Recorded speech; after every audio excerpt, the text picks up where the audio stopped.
technology staff time, and y'all can take that off the screen while you work on that if you choose, and we will let you connect that. We're not closing out that agenda item, but I am going to move on to item number 9, the approval of the minutes of the August 10, 2020 board meeting. Is there a motion to approve those minutes?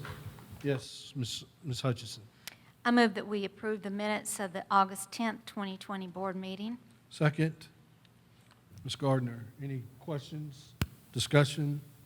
I just wanted to make sure that, with a caveat that, what I submitted to you earlier would go into the board meeting minutes of this meeting. And I told you I would review that per the policy. I have it. I looked at it while you were standing there. I have it for the record. Yes, sir. Are there questions about the minutes as presented?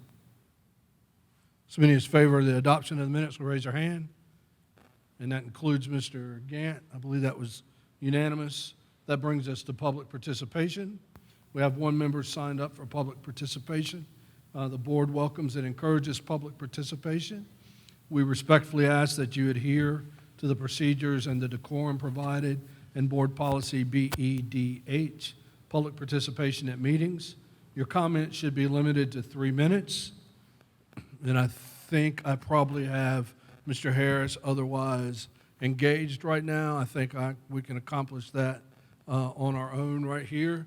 But you are limited to 3 minutes, and we will let you know when time is up. Okay, our official time, and if you'll come to the microphone here, please.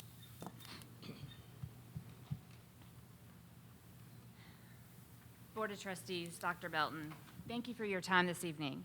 I am Rebecca Blackburn-Hines.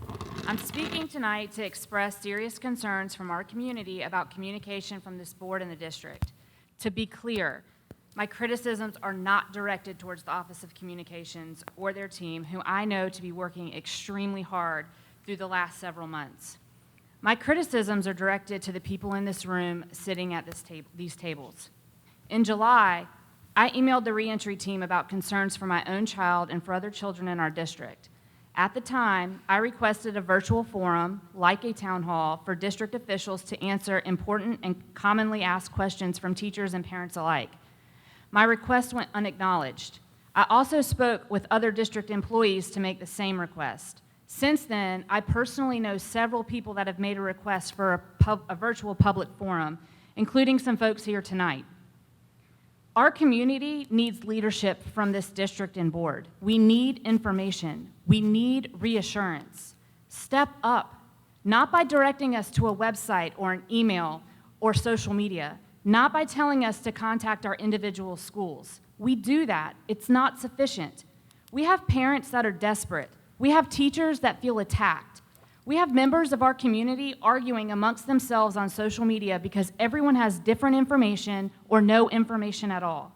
When I suggest a town hall, yes, I do mean that parents and teachers need clear information from a person about what to expect this year, what specifically will be required with the different platforms, what the daily schedule will be, what is expected from parents, students, and teachers.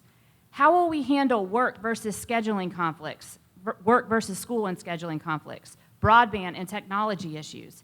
But it goes beyond that. What about things like trauma? How are we equipping our schools to screen and handle the social, emotional, and behavioral effects of an ongoing pandemic? What resources are we providing for those communities that are disproportionately affected by this pandemic?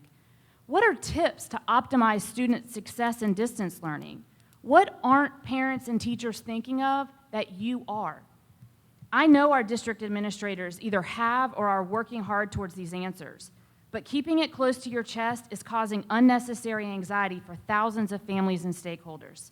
It is completely possible to hold a civil, moderated, without live input forum to educate and inform our community, even if we don't have all the answers. We just need the leadership from this board to step up and do just that. Thank you. Thank you. That concludes public participation.